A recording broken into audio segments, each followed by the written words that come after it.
जमीन कब्जे, दबंगई और कथित जाति उत्पीड़न का एक सनसनीखेज मामला सामने आया है, जहां एक पीड़िता महिला अपने मासूम बच्चे को गोद में लेकर न्याय की गुहार लगाने डीएम कार्यालय पहुंची। कैमरे के सामने महिला की आंखों में आंसू रुकने का नाम नहीं ले रहे थे और उसकी दर्द भरी कहानी सुनकर हर कोई हैरान रह गया।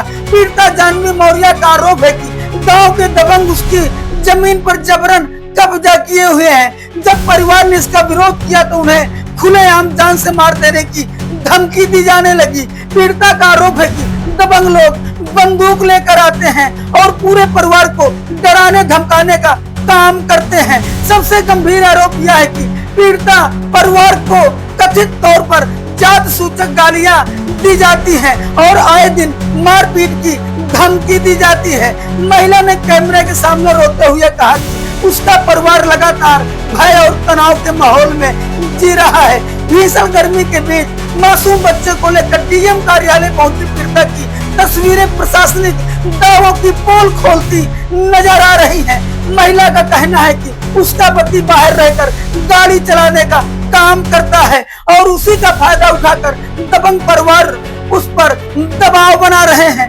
पीड़ित परिवार लगातार एसडीएम महाराजगंज और डीएम रायबरेली से शिकायत कर रहा है, लेकिन आरोप है कि शिकायतों के बावजूद अब तक कोई ठोस कार्रवाई नहीं हुई। परिवार सिर्फ इतना चाहता है कि उसकी जमीन की पैमाइश करा दी जाए ताकि सच सामने आ सके और उन्हें न्याय मिल सके। पीड़िता ने यह भी आरोप लगाया कि विपक्षी पहले से बंजर जमीन पर अवैध निर्माण कर चुके हैं और अब उनकी जमीन पर भी कब्जा करने की कोशिश की जा रही है। महिला ने साफ शब्दों में कहा, अगर उसके परिवार के साथ भविष्य में कोई भी अनहोनी होती है तो उसके जिम्मेदार वही दबंग लोग होंगे। एक तरफ सरकार कानून व्यवस्था को मजबूत बताने के दावे करती है, दूसरी तरफ रायबरेली में एक महिला अपने छोटे बच्चे के साथ न्याय मांगने के लिए अधिकारियों के दफ्तर के चक्कर काटने को मजबूर है। सवाल यह है कि आखिर दबंगों के खिलाफ कार्रवाई क्यों नहीं होती?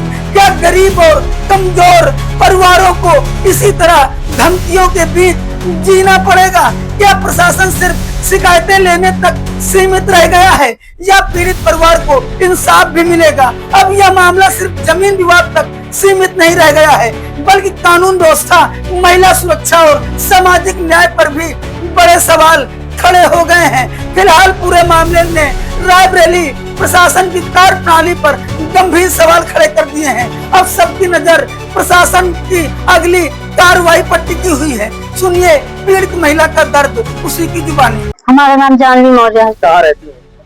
ग्राम नरई का। ये कौन है आपके? ये हमारे हस्बैंड है। क्या समस्या आप लोगों को आ रही है?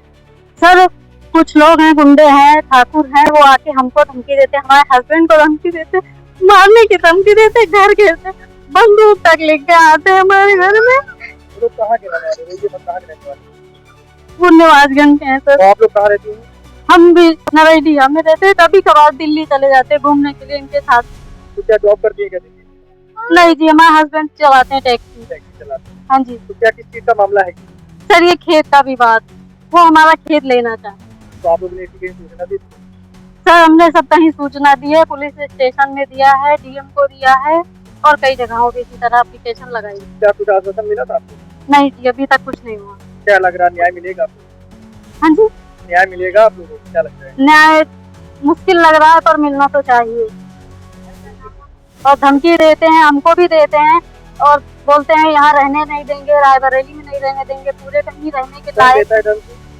वही हेमू ठाकुर देते हैं और उनके भाई भी आए थे घर, वो समझा के। सर ये हमें नहीं पता क्या करते हैं, सीमेंट मोरंग बेचते हैं, आके धमकी देते हैं। सर हमारे हस्बैंड को घेरते हैं, कल रात में भी गाड़ी घेरी थी उन्होंने।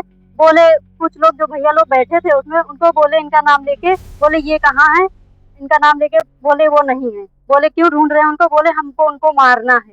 ऐसे मारेंगे सर, यही कमाते हैं हमारे घर पे, ये नहीं कमाएंगे तो हम खाएंगे क्या? 1.5 साल की मेरी बेटी है, हम क्या करेंगे, कहाँ जाएंगे? सर हमको न्याय दिलाइए।